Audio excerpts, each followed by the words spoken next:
Hello दोस्तों, मैं रोहित तोमर स्वागत करता हूं आपका अपने YouTube channel Rohit Tomar GS academy पर। दोस्तों, सबसे पहले तो मैं आपसे एक बात ये कहना चाहता हूं कि पिछली जो मैंने वीडियो डाली थी उसमें क्या हो रहा है कि आप सभी लोग के पास वो वीडियो शेयर करने में मुझे बड़ी प्रॉब्लम जा रही है। सभी लोगों के पास मुझे लिंक सेंड करना पड़ता है, फिर भी कुछ स्टूडेंट रह जाते हैं तो वो मुझे पर्सनली मैसेज करते हैं, कॉल्स करते हैं, बोलते हैं सर अभी जो वीडियो आपने डाली है उसकी लिंक सेंड कर दीजिए। तो मैं आपको एक बात कहना चाहता हूँ कि इसमें मेरा भी समय बचेगा और आपका भी समय बचेगा अगर आप चैनल सब्सक्राइब कर लेते हैं तो। क्योंकि सब्सक्राइब करने से होगा कुछ नहीं, होगा ये कि मैं जो भी वीडियो डालूंगा आपको परेशान होने की ज़रूरत नहीं पड़ेगी और उसमें मेरी परेशानी बहुत अच्छे से बच जाएगी। क्योंकि मुझे बार बार लिंक सेंड करने में इसमें मेरा बहुत ज़्यादा समय जाता है विद्यार्थियों। दूसरा क्या होता है कि आप लोग पूरी वीडियो को देख नहीं रहे हो, 1 घंटे की वीडियो देखकर आधा पढ़ रहे हो और भाग जा रहे हो, है ना। बहुत से बच्चे ऐसे हैं जो पढ़ रहे हैं, लेकिन कुछ स्टूडेंट ऐसे भी हैं जो पूरी पूरी वीडियो को नहीं देख रहे हैं और ये सोच रहे हैं कि यार सर तो अच्छा पढ़ा रहे हैं, कमेंट भी कर रहे हैं कि सर आप बहुत अच्छा पढ़ा रहे हो, लेकिन वो क्या कर रहे हैं कि ये सोच कर टाल दे रहे हैं कि मैं बाद में वीडियो देख लूँगा या बाद में पढ़ लूँगा। तो मैं आपको ये कहना चाहता हूँ कि बाद में कभी नहीं होगा। मैं आपके लिए तीन तीन अभी देखना समय कितना, 3:30 बज रहा है। 3:30 बजे रात को मैं आपके लिए मेहनत कर रहा हूँ। लॉकडाउन मेरे लिए भी है, मैं भी अगर सोचूं तो मैं भी घर पे आराम कर सकता हूँ, लेकिन मेरे मन में ये फीलिंग आती है कि यार मेरे स्टूडेंट लोग, मेरे बच्चे लोग, मेरे विद्यार्थी घर पर बैठे बैठे पढ़ाई अपनी जारी रख सकें। आपको ऐसा नहीं करना है। पढ़ने वाले में और नहीं पढ़ने वाले में केवल यही अंतर होता है कि जो पढ़ने वाला होता है वो तुरंत पढ़ने के लिए बैठ जाता है और नहीं पढ़ने वाला व्यक्ति क्या करता है कि यार बाद में पढ़ लूँगा, इसलिए वो कमज़ोर रह जाता है, इसलिए ये इंटेलिजेंट हो जाता है। ठीक है ना। और ठीक है, बाकी की बातें अपन बाद में करेंगे।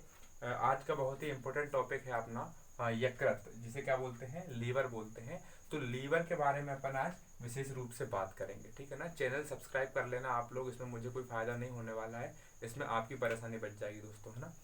लीवर के बारे में बात करेंगे, लीवर के विषय में अपन बात करेंगे। तो लीवर कहाँ पर होता है, किस में होता है, मनुष्य में होता है क्या? हाँ, इतना तो सबको पता होना चाहिए कि मनुष्य में लीवर होता है, मनुष्य में यकृत होता है। दोस्तों याद रखना, लीवर को ही यकृत कहा जाता है, लीवर को ही कहीं कहीं जिगर, आपको कई पुस्तकों में आपको जिगर पढ़ने को मिलेगा, तो लीवर को ही क्या कहा जाता है, जिगर कहा जाता है। ठीक है ना। अब देखना ये है हमको कि ये उपस्थित कहाँ पर रहता है, ये लीवर उपस्थित कहाँ पर रहता है। तो आइए अपन चित्र के माध्यम से इसे समझ लेते हैं, है ना। चित्र के माध्यम से अपन इसे समझ लेते हैं दोस्तों। तो मैं आपको बहुत अच्छे से बता देता हूँ कि ये क्या है, आपका मुख है। ये क्या है, आपका मुख है। और ये मुख से आप जब भोजन करते हो तो ये भोजन आगे आता है और इस नली में आता है। कौन सी वाली नली में आता है, ये वाली नली में आता है भोजन। अब इस नली में जब भोजन आता है दोस्तों, तो यहाँ पर गले के पास ये नली 2 भागों में बढ़ जाती है। याद रखना, कितने भागों में बढ़ जाती है, 2 भागों में बढ़ जाती है। और इस 2 भागों में जो पहला भाग होता है, इस भाग से क्या प्रवेश करती है, वायु। क्या प्रवेश करती है दोस्तों, वायु प्रवेश करती है। और इसके जस्ट जो पीछे वाला भाग होता है, इस पीछे वाले भाग से क्या प्रवेश करता है, भोजन प्रवेश करता है। तो याद रखना दोस्तों, मैंने आपको क्या बताया कि अपन भोजन करते हैं, आगे जाके गले के पास में ये जो नली होती है भोजनली, ये 2 अलग अलग भागों में बढ़ जाती है। आगे वाला पार्ट, जिसे आगे वाले पार्ट को हम क्या बोलेंगे, इसे याद रखना विद्यार्थियों, इसे बोला जाता है ट्रेकिया। क्या बोला जाता है, ट्रेकिया बोला जाता है। इसके बारे में श्वसन तंत्र में अपन अच्छे से पढ़ेंगे।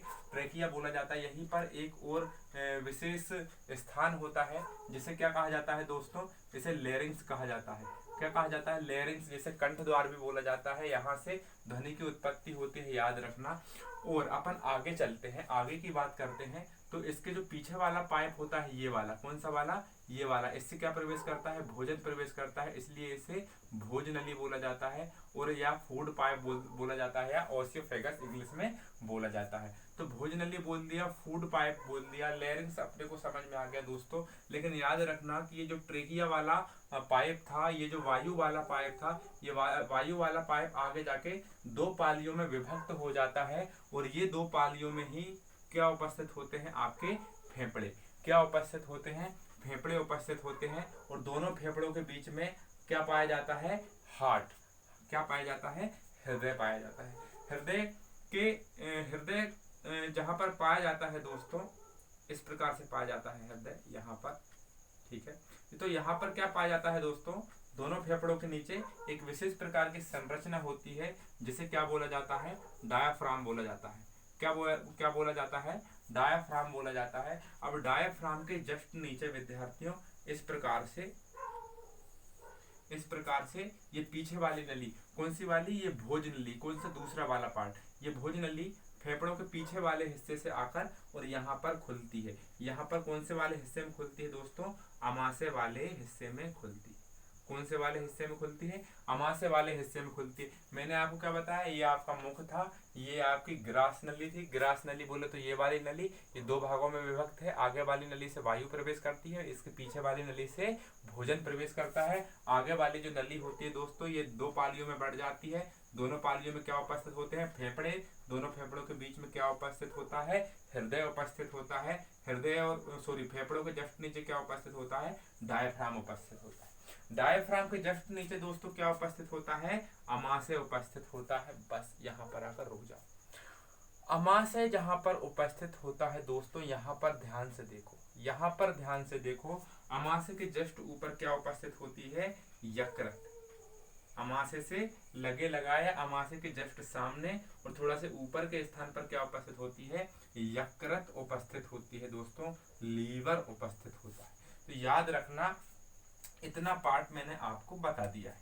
इतना पार्ट आपको चित्र में यहाँ से अपने को पढ़ना है, यहाँ से अपने को पढ़ना है। ये है लीवर और ये है अमाशय, ये है लीवर, ये है अमाशय दोस्तों, याद रखना। इसके ऊपर इस तरफ फेफड़ा, इस तरफ फेफड़े और क्या है, बीच में हार्ट है। ठीक है, तो अपन यहाँ पर आपको समझ में आ गया कि ये चित्र कैसे आया। याद रखना दोस्तों कि ये हमारा पूरा शरीर है, ये हमारा मुख है, यहाँ से नली जाती है, नली जाती है, आगे जाती है। दोनों तरफ क्या होते हैं, फेफड़े होते हैं। बीच में क्या होता है, हार्ट होता है। अब कुछ लोग सोचते होंगे कि सर बीच में हार्ट होता है तो इस तरफ क्यों धड़कता है, वो हृदय परिसंचरण तंत्र में बाद में पढ़ेंगे। क्या होता है कि वीडियो अगर ज्यादा लंबी बन जाती है तो आप लोग देखते नहीं हो, ठीक है ना।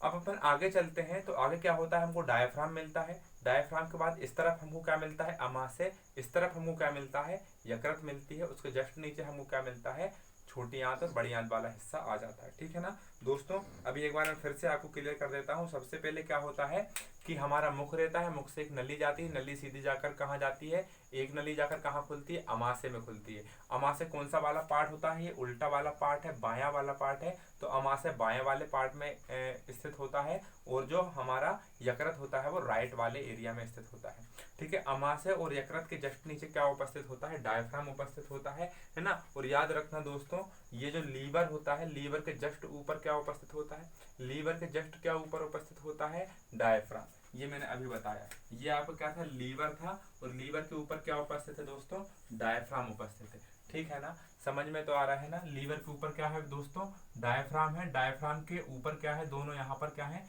फेफड़े हैं, और दोनों फेफड़ों के बीच में यहाँ पर क्या है, हार्ट है, ठीक है दोस्तों। इतनी बात तो हमको समझ में आ गई। अब हमको पढ़ना क्या है, लीवर पढ़ना है। तो सर आपने लीवर वाला टॉपिक क्यों चुना, लीवर के अलावा आप कोई सा भी तंत्र करा सकते थे, श्वसन तंत्र करा सकते थे, हृदय परिसंचरण तंत्र करा सकते थे, लेकिन आपने लीवर क्यों उठाया। तो दोस्तों एनटीपीसी और ग्रुप डी के लिए लीवर से क्वेश्चन आना है, यानी आना है। ग्रुप डी में तो मैं आपको बता दूं कि लीवर से क्वेश्चन हमेशा आता है, आएगा और आता रहेगा, ठीक है। अब अपन लीवर के विषय में बात करते हैं। तो हमने जो देखा दोस्तों, अमाशय, अमाशय के जस्ट ऊपर हमने क्या देखा, लीवर देखा। दोस्तों ये जो लीवर होता है ये अमाशय होता है, और अमाशय के जस्ट नीचे एक ग्रंथि होती है जिसे क्या बोला हमने, अग्नाशय। क्या बोला, अग्नाशय बोला। अग्नाशय कहाँ पर उपस्थित होता है, अमाशय के जस्ट नीचे, ठीक है। यहाँ पर इस प्रकार की जो आंत रहती है, ये कौन सी वाली आंत है दोस्तों, बड़ी आंत है। और बड़ी आंत के इस तरफ वाले हिस्से में, कौन से, राइट साइड वाले सबसे नीचे वाले हिस्से में क्या है, अपेंडिक्स पाया जाता है। ये अपेंडिक्स की जो संरचना होती है ये उंगलियों के समान होती है। अब देखना दोस्तों, ये अपेंडिक्स क्या होता है इसके बारे में भी सुन लो। क्या होता था कि प्राचीन समय में जब जो मानव था वो बंदर के रूप में हुआ करता था, तो उस समय क्या है कि उसको जरूरी नहीं था कि उसको रोटी ही मिले, उसको गेहूं ही मिले। तो वो क्या होता था, भोजन के रूप में पत्ते खा लेता था, कुछ भी जो चीजें रहती थी सेल्यूलोज जिनमें पाया जाता था वो चीजें खा जाता था। तो क्या है आज की डेट में क्या है दोस्तों, ये अपेंडिक्स जो है एक प्रकार का अवशेषी अंग है। वर्तमान में अपेंडिक्स का मानव शरीर में कोई उपयोग नहीं है, लेकिन प्राचीन समय में जब बंदर जब मानव पत्ता खा लेता था, कुछ भी खा लेता, पत्ता खा लेता था, हरी शाखाएं खा लेता था, चारा खा लेता था, तो भी उसके शरीर में उनका पाचन हो जाता था। क्यों हो जाता था दोस्तों? क्योंकि ये अपेंडिक्स सेल्यूलोज का पाचन करता था, और पत्ते में, बेला में, चारे में क्या पाया जाता है? सेल्यूलोज पाया जाता है। तो ये अपेंडिक्स उनका पाचन कर लेता था। लेकिन वर्तमान समय में जो मानव है उसके शरीर में जो अपेंडिक्स है, इसका काम कुल मिला के ना के बराबर हो गया है। अपेंडिक्स का वर्तमान शरीर में कोई काम नहीं है दोस्तों, ठीक है। अब ये इस तरफ जो आपको हिस्सा दिख रहा होगा बड़ी आंत में लेफ्ट साइड में सबसे नीचे, ये क्या है दोस्तों? गुदा है। यहाँ से जब संपूर्ण खाने का पाचन हो जाता है, जब भोजन का पाचन हो जाता है, जो वेस्ट मटेरियल बचता है उस मटेरियल को बाहर निकालने के लिए जो अंग उपयोग किया जाता है उसे क्या बोलते हैं? गुदा बोलते हैं। ठीक है दोस्तों, अपन वापस आ जाते हैं अपने यकृत वाले पार्ट पर। यकृत के विषय में मैं आपसे बात करता हूँ। तो यहाँ पर अपन लिख देते हैं दोस्तों यकृत। क्या लिख देते हैं? यकृत लिख देते हैं। और यकृत के बारे में अब अपन बात करते हैं। यकृत के बारे में अपन बात करते हैं कि सर यकृत क्या है। तो मैं आपको यकृत के बारे में बता देता हूं दोस्तों कि यह मानव शरीर के इंटरनल पार्ट का, मानव शरीर के अंदर वाले पार्ट का सबसे भारी अंग है। क्या है दोस्तों? सबसे भारी अंग है। सबसे भारी अंग के बाद सबसे कौन सा अंग है? बड़ा अंग है।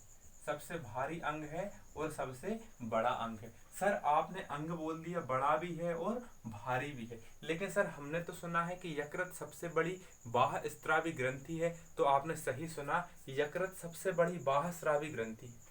याद रखना दोस्तों, अगर ऐसा भी क्वेश्चन आए कि सबसे बड़ी ग्रंथि, मानव शरीर की सबसे बड़ी ग्रंथि कौन सी है, तो भी आंसर आपको क्या लगाना है? यकृत ही लगाना है। यकृत क्या है? मानव शरीर की सबसे बड़ी ग्रंथि है। लेकिन सर आपने तो उसे अंग बोल दिया, तो अंग और ग्रंथि में क्या फर्क है? तो दोस्तों ध्यान से समझ लेना कि ग्रंथि किसे बोला जाता है।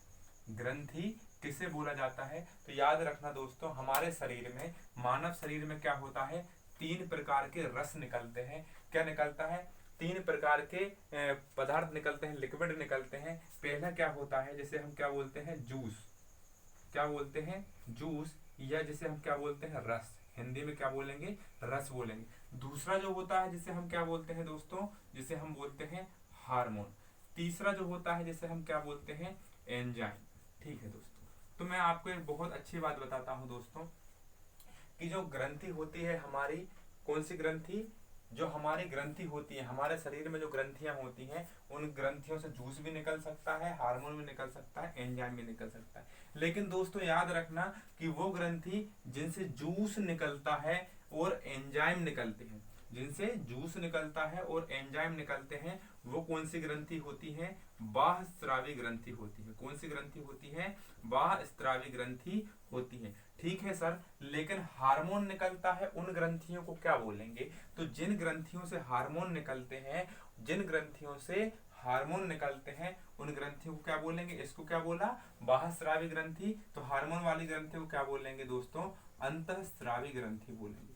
कौन सी ग्रंथि बोलेंगे? अंतःस्रावी ग्रंथि बोलेंगे। ठीक है, लेकिन सर आप ये तो बताइए कि हार्मोन क्या करता है, एंजाइम क्या करता है? तो दोस्तों याद रखना, समय में ज्यादा लंबी वीडियो नहीं बनाना चाहता, बस केवल अभी इतना जान लो, ग्रंथि तंत्र में आपको बता दूंगा। एंजाइम जो रहते हैं दोस्तों, ये उपापचयी क्रियाओं में भाग लेते हैं। जब हम खाना खाते हैं तो खाने को छोटे छोटे भागों में तोड़ने का काम कौन करते हैं? एंजाइम करते हैं। लेकिन जो हार्मोन रहते हैं, हार्मोन बड़ा काम करते हैं। कुल मिला के क्या होता है, मैं आपको एग्जाम्पल की दृष्टि से समझा देता हूँ।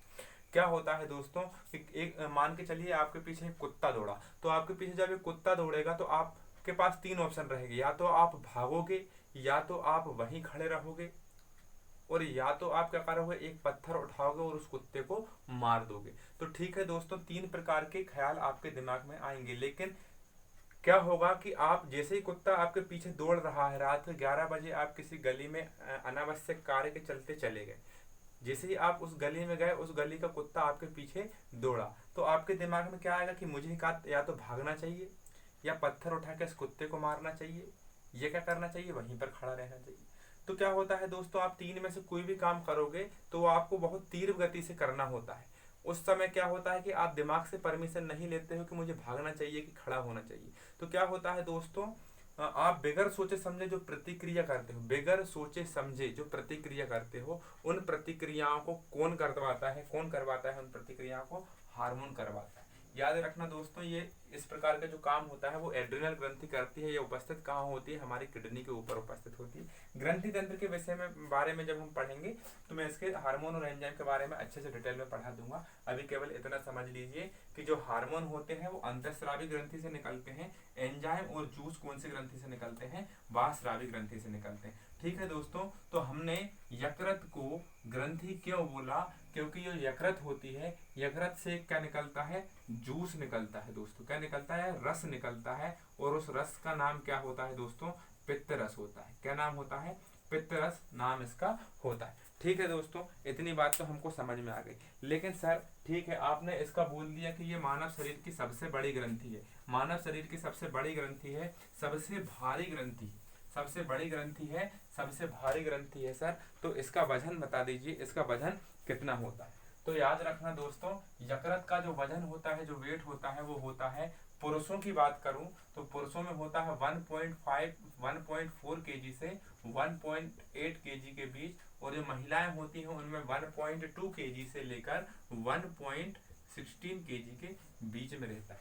याद रखना दोस्तों, 1.4 केजी से 1.8 केजी और 1.2 लगभग। अगर अपन बीच की बात बोलें, बीच की बात बोलें कि अगर एग्जाम में आपका आया, एग्जाम में आपका आ गया, सॉरी यहाँ पर 1.14 से 1.18 आएगा और 1.12 से 1.16 आएगा। ठीक है, तो अगर आपसे क्वेश्चन ऐसा पूछ लिया जाए कि यकृत का भार कितना होता है, यकृत का भार कितना होता है, आपको ऑप्शन दिया है कि भैया, आपको ऑप्शन दिया है 12, 13, 14 और 15, तो आपको आंसर क्या लगाना है? 15, 1.5 केजी। कितना लगाना है? सॉरी 1.4, 1.3, 1.2, 1. ठीक है, तो आपको आंसर क्या लगाना है? सॉरी यहाँ पर क्या हो जाएगा? सॉरी थोड़ा सा मिस्टेक हो रहा है यार, अभी रात के 3 बजते हैं, लगभग 3 बज ही जाते हैं वीडियो बनाते बनाते। ठीक है, 1.4 केजी, 1.8 केजी, 1.2 केजी से 1.6 केजी तक यकृत का भार अगर एग्जाम में पूछ लिया जाए कितना होता है, तो आप आंसर क्या बताओगे? 1.5 किलोग्राम होता है। 1.5 केजी यकृत का वजन होता है। ठीक है सर, इतनी बात तो हमको समझ में आ गई। लेकिन सर एक चीज और बताइए, यकृत कहाँ पर उपस्थित होती है? यकृत कहाँ पर उपस्थित होती है दोस्तों? तो मैं आपको एक बहुत अच्छी बात बता देता हूँ कि यकृत के बारे में अगर पूछा जाए तो ये एब्डोमिनल कैविटी के से संबंधित होती है। एक एब्डोमिनल कैविटी के सामने उपस्थित रहती है। जैसे जैसे एब्डोमिनल कैविटी क्या बोलेंगे? एब्डोमिनल कैविटी को तो याद रखना, एब्डोमिनल जो कैविटी होती है उसका हिंदी में नाम होता है उदर गुहा। क्या नाम होता है? उदर गुहा। दोस्तों उदर क्या है? तो उदर क्या है? एक संस्कृत का शब्द है। उदर का मतलब क्या होता है? पेट। और अमाशय को भी क्या कहा जाता है? पेट ही कहा जाता है। जो पेट कहा जाता है वो किससे कहा जाता है? अमाशय को कहा जाता है। और पेट को ही संस्कृत में क्या कहा जाता है? उदर कहा जाता है। और उदर के सामने वाला जो भाग होता है इसमें क्या उपस्थित होती है? यकृत उपस्थित होती है। मानव शरीर के किस तरफ या किस दिशा में बात करें यकृत पाई जाती है? तो राइट साइड की लेफ्ट साइड? तो किस तरफ पाई जाती है? राइट साइड पाई जाती है। ठीक है दोस्तों, अब अपन आगे की बात कर लेते हैं कि अपन ने इतना तो देख लिया कि सबसे बड़ी ग्रंथि होती है ये। अब अपन आगे की बात करें दोस्तों कि हमने सुना है सर, जो यकृत होती है, इस यकृत के अंदर पुनरुद्भवन की क्षमता बहुत ज्यादा मात्रा में होती है। पुनरुद्भवन मतलब क्या होता है कि अगर किसी चीज को तोड़ दो तो वो बड़े जल्दी बन जाती है। तो याद रखना दोस्तों, ये बहुत सही बात है कि ये जो यकृत होती है, ये जो हमारी यकृत होती है, इसके बारे में ध्यान से समझ लेना कि ये जो हमारी यकृत होती है, इस यकृत के अंदर, यहाँ मैं इंग्लिश में लिख देता हूँ रीजनरेट। तो रीजनरेट होने की पावर बहुत ज्यादा होती है। ऐसा माना जाता है कि अगर यकृत के 2/3 हिस्से को, किसको? यकृत के 2/3 हिस्से को, मान के चलो इतना हिस्सा मैं काट देता हूँ, 2/3 हिस्से को काट दिया जाए, 2/3 हिस्से को काट दिया जाए और निकाल कर बाहर फेंक दिया जाए, 2/3 हिस्से को काट दिया जाए और निकालकर बाहर फेंक दिया जाए, तो जो बचा हुआ हिस्सा रहता है दोस्तों, वो बचा हुआ हिस्से से ही 21 दिन में नई यकृत बनकर तैयार हो जाती है। तो याद रखना, मानव शरीर के अंदर रीजनरेटिंग पावर सबसे ज्यादा किस अंग में होती है? यकृत में होती है। मानव शरीर की सबसे बड़ी ग्रंथि यकृत होती है। इसका वजन 1.4 से लेकर 1.8 के बीच में पुरुषों में और 1.12 से लेकर 1.16 के बीच में महिलाओं में होता है। ठीक है दोस्तों, इतनी बात हमको समझ में आ गई। यकृत को ही लीवर या जिगर कहा जाता है। ठीक है सर, आपने इतना तो बता दिया, लेकिन सर अब आगे इसके बारे में हमें ये बताइए कि जो यकृत होती है, ये जो यकृत होती है किस प्रकार की कोशिकाओं से मिलकर बनती है? तो याद रखना दोस्तों, जो यकृत होती है, यकृत एक विशेष प्रकार की कोशिकाओं से मिलकर बनती है। उन कोशिकाओं को क्या बोलेंगे? तो उन कोशिकाओं को बोलेंगे दोस्तों हेपेटोसाइट। क्या बोलेंगे? हेपेटोसाइट। तो याद रखना दोस्तों, हेपेटोसाइट्स नाम की कोशिकाओं से मिलकर कौन बनती है? यकृत बनती है। एनटीपीसी में क्वेश्चन पूछ लिया गया है कि यकृत किस प्रकार की कोशिकाओं से मिलकर बनी होती है? तो यकृत हेपेटोसाइट्स नाम की कोशिका से मिलकर बनी होती है। दोस्तों ये थोड़ा सा डिफिकल्ट नाम है, आपको याद करते हुए चलना है। मुझे पता है कुछ समझदार लोग होंगे, कुछ स्टूडेंट समझदार होंगे जिन्हें मैं जानता हूँ अच्छी तरह से, मुझे पता भी है वो कौन होंगे, जो नोट्स बनाकर लिख लेंगे और उनको पढ़ लेंगे। ये लॉकडाउन का फायदा है, आप उठाइए जितना आप उठा सकते हो, है ना। हेपेटोसाइट्स नाम की कोशिकाओं से यकृत मिलकर यकृत बनी होती है। अब आगे बताएं सर कि यकृत के अध्ययन को क्या कहा जाता है? तो याद रखना, जो यकृत होती है इसके अध्ययन को कहा जाता है दोस्तों हेपेटोलॉजी। क्या कहा जाता है? यकृत के अध्ययन को कहा जाता है दोस्तों हेपेटोलॉजी। ठीक है सर, हमको इतना समझ में आ गया। यकृत जो होती है वो हेपेटोसाइट नाम की कोशिका से मिलकर बनी होती है और हेपेटोलॉजी इसका अध्ययन होता है। लेकिन सर आगे की बात बता दीजिए कि इसका वजन कितना रहता है? तो मैंने अभी बताया 1.4 किलोग्राम इसका वजन रहता है। 1.4 किलोग्राम इसका वजन रहता है। 1.4 से लेकर 1.8 किस में? वयस्कों में, मनुष्यों में, किन में? मेल में। और फीमेल में कितना रहता है? 1.2 से 1.16 के। ठीक है सर, आप एक बात बता दीजिए, बहिस्रावी ग्रंथि क्यों होती है? तो बहिस्रावी ग्रंथि क्यों होती है? बहिस्रावी ग्रंथि इसलिए होती है क्योंकि ये किसका निर्माण करती है? ये जूस का निर्माण करती है। ठीक है सर, ठीक है। अब आगे सर बता दीजिए कि एक पित्ताशय नाम की चीज भी यकृत के अंदर होती है क्या? एक पित्ताशय नाम की चीज भी यकृत के अंदर होती है तो क्या? तो ठीक है दोस्तों, पित्ताशय के बारे में ध्यान से समझ लेना। पित्ताशय के बारे में ध्यान से समझ लेना, पित्ताशय क्या होता है। ठीक है, यकृत के बारे में हमको पूरी चीजें पता चल गई हैं। तो यहां पर मैं लिख देता हूं दोस्तों पित्ताशय। मेरे साथ बने रहना, डटे रहना जोश से दोस्तों। पित्ताशय क्या होता है ध्यान रखना। तो पित्ताशय क्या होता है दोस्तों? यकृत, जो हमारी यकृत होती है, यकृत के अंदर पाया जाता है कौन? पित्ताशय। कौन पाया जाता है दोस्तों? पित्ताशय पाया जाता है यकृत के अंदर। लेकिन सर पित्ताशय यकृत के अंदर पाया तो जाता है, लेकिन इसका काम क्या होता है? तो याद रखना दोस्तों, पित्ताशय यकृत के अंदर पाया जाता है। इसका काम क्या होता है? इसका काम होता है पित्त रस का निर्माण करना। किसका निर्माण करना? पित्त रस का निर्माण करना, बाइल जूस का निर्माण करना। तो ठीक है सर, पित्त रस का निर्माण तो ये कर देता है, लेकिन सर ये पित्त रस कहाँ से आता है? ये पित्त रस कहाँ से आता है? तो दोस्तों याद रखना कि यहाँ पर इस इलाके में, तो ये जो इलाका होता है ये क्या कहलाता है दोस्तों? प्लीहा कहलाता है। क्या कहलाता है? प्लीहा कहलाता है। और आपको बहुत अच्छे से पता है कि आरबीसी, डब्ल्यूबीसी और प्लेटलेट्स, आरबीसी, डब्ल्यूबीसी और प्लेटलेट्स जो रहती हैं वो यकृत का, रक्त का भाग होती है, ब्लड का भाग होती है। जो आरबीसी रहती है दोस्तों, आरबीसी की मृत्यु कितने से कितने दिन के बीच में होती है? 20 से लेकर 120 दिन के बीच में। डब्ल्यूबीसी की मृत्यु तो ये सारे दिनों के बारे में अपन ऊतक में पढ़ लेंगे बाद में, लेकिन आप अभी इतना बताइए कि आरबीसी की मृत्यु कहाँ होती है? तो प्लीहा में होती है, स्प्लीन में होती है।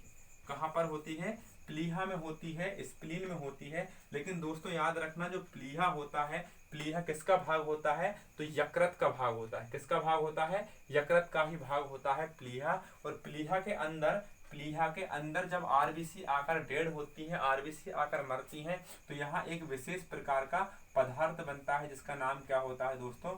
बिलीरुबिन। क्या नाम होता है? बिलीरुबिन नाम होता है दोस्तों। और ये बिलीरुबिन कहाँ पर बनता है? प्लीहा में बनता है। अब ये बिलीरुबिन क्या होता है दोस्तों? आगे चलेंगे अपन। ये बिलीरुबिन क्या होता है कि ये बिलीरुबिन सीधा जाकर किस में मिलता है, ब्लड में जाकर मिलता है। किस में जाकर मिलता है, ब्लड में जाकर जब ये मिलता है, कौन, बिलिरुबिन, तो क्या होता है दोस्तों कि ब्लड का एक भाग होता है जिसका नाम क्या होता है, प्लाज्मा। क्या भाग होता है, प्लाज्मा होता है। इस प्लाज्मा के रंग को कैसा कर देता है, ये पीला कर देता है। कैसा कर देता है, पीला कर देता है। तो याद रखना दोस्तों, जो बिलिरुबिन होता है, बिलिरुबिन किससे किससे बनता है, तो आरबीसी से बनता है। आरबीसी कहाँ पर आकर मरती है, प्लीहा में आकर मरती है। प्लीहा में जैसे आरबीसी आकर मरती है, बिलिरुबिन बनता है। बिलिरुबिन ब्लड में मिलता है। ब्लड के कौन से हिस्से में, प्लाज्मा वाले हिस्से में। और प्लाज्मा का रंग कैसा कर देता है दोस्तों, पीला कर देता है। अब याद रखना दोस्तों, बिलिरुबिन के साथ ही एक और पदार्थ होता है जिसका नाम क्या होता है, बिलिवर्डिन। क्या नाम होता है, बिलिवर्डिन नाम होता है। बिलिवर्डिन क्या होता है, तो बिलिवर्डिन के नाम से भी याद रखना दोस्तों कि जो हमारा लीवर होता है, जो हमारा लीवर होता है, दो प्रकार के पिगमेंट का क्या करता है, निर्माण करता है। पहला कौन सा हो गया अपना, बिलिरुबिन, और दूसरा क्या हो गया, बिलिवर्डिन। तो याद रखना दोस्तों, जो बिलिरुबिन होता है, इस बिलिरुबिन का रंग कैसा होता है, प्लीहा, जो प्लाज्मा का रंग को भी कैसा कर देता है, पीला कर देता है। और जो बिलिवर्डिन होता है, बिलिवर्डिन का रंग कैसा होता है, हरा। बिलिवर्डिन का रंग कैसा होता है, हरा, जिसके कारण हमारे पित्ताशय का रंग भी कैसा हो जाता है, हरा होता है। तो याद रखना दोस्तों, पित्ताशय का रंग कैसा होता है, हरा होता है। हरा क्यों होता है दोस्तों, क्योंकि इसके अंदर एक विशेष प्रकार का पिगमेंट पाया जाता है। उस पिगमेंट का नाम क्या होता है, बिलिवर्डिन। दोस्तों याद रखना, इसी के साथ यकृत का रंग, यकृत का रंग कैसा होता है, तो यकृत का रंग रहता है गहरा धूसर। कैसा होता है दोस्तों, गहरा धूसर। गहरा धूसर आपको समझ में नहीं आ रहा हो तो याद रख लेना, लाल भूरा। कैसा, लाल भूरे रंग का क्या होता है, हमारी यकृत होती है। ठीक है, इतनी बात तो हमको समझ में आ गई। अब ठीक है भैया, इतना हमको समझ में आ गया बिलिवर्डिन क्या होता है, बिलिरुबिन क्या होता है। लेकिन दोस्तों याद रखना, याद रखना कि हमारा जो पित्तरस होता है, पित्तरस, पित्तरस के बारे में हम बात कर रहे थे। पित्तरस कहाँ पर बनता है, इस पित्ताशय में बनता है। पित्ताशय कहाँ उपस्थित होता है, यकृत के अंदर उपस्थित होता है। पित्ताशय जो रहता है, पित्ताशय में पित्तरस बनता है। इसका काम क्या होता है पित्तरस का, वो आगे आगे थोड़े समय बाद अपन इसी वीडियो में चर्चा करेंगे। ठीक है, इसको मिटाने के बाद अपन आगे की बात करते हैं दोस्तों। अपन आगे की बात करते हैं कि जो हमारा पित्तरस होता है, इस पित्तरस के अंदर, इस पित्तरस के अंदर दो आयन पाए जाते हैं। क्या पाए जाते हैं, दो आयन पाए जाते हैं। क्या पाए जाते हैं, दो आयन पाए जाते हैं। इन आयनों का नाम बताइए सर। तो इन आयनों का नाम, पहले आयन का नाम होता है दोस्तों, याद रखना क्वेश्चन पूछ लिया गया है 2012 के शायद 2012 के सीजीएल, एसएससी सीजीएल के पेपर में आया था, है ना। Sodium, sodium bicarbonate, sodium bicarbonate. और दूसरा जो आयन होता है, इसका नाम होता है दोस्तों सोडियम, सोडियम ग्लाइकोलेट। ठीक है, तो सर पित्तरस में कितने आयन पाए जाते हैं, तो याद रखना दोस्तों, पित्तरस में दो आयन पाए जाते हैं। पहला सोडियम बाइकार्बोनेट और दूसरा कौन सा होता है, सोडियम ग्लाइकोलेट होता है। ठीक है दोस्तों, इतनी बात आपको समझ में आ गई होगी कि पित्तरस के अंदर कितने आयन पाए जाते हैं। तो दो आयन पाए जाते हैं, पहला सोडियम ग्लाइकोलेट और दूसरा सोडियम बाइकार्बोनेट। ठीक है दोस्तों, तो वीडियो अपनी काफ़ी ज़्यादा लंबी हो चुके हैं दोस्तों, 28 मिनट की वीडियो हो चुकी है हमारी। तो देखना, अपन ने स्टार्टिंग से क्या पढ़ा था कि खाना सबसे पहले आमाशय में जाता है। यहाँ पर क्या होता है, दो फेफड़े स्थित होते हैं, दोनों फेफड़ों के बीच में ह्यूमन हार्ट उपस्थित होता है, यकृत उपस्थित होती है। इन सारी चीज़ों के बारे में अपन ने देख लिया था, काम काम की चीज़ें अपन ने देख ली थी। एक बार इस वीडियो को फिर से रिपीट करके पढ़ लेना दोस्तों। और इसका ये पार्ट 1 है, पार्ट 2 इसका इसके डिस्क्रिप्शन में दिया रहेगा। और इससे पहले हमारे 3 वीडियो बन चुके हैं, जिसमें कंकाल तंत्र और हमारा किडनी पूरा अच्छे तरीके से समझा दिया गया है। एनटीपीसी लेवल की ये वीडियोस बनाई जा रही हैं दोस्तों। अगर आप इन वीडियो पर अच्छी मेहनत करके इनको याद कर लेते हो तो ये यकीनन बहुत ही ज़्यादा फायदेमंद होगी। 15 दिन के हमारा लक्ष्य है, 15 दिन के अंदर हमारा बायोलॉजी नाम का जो विषय है वो पूरा एनटीपीसी लेवल का कंप्लीट हो जाएगा, है ना। केवल आपको हमारे साथ बना रहना है, इसका चार्ज निःशुल्क है, केवल आपको हमारे साथ मेहनत करनी है। धन्यवाद।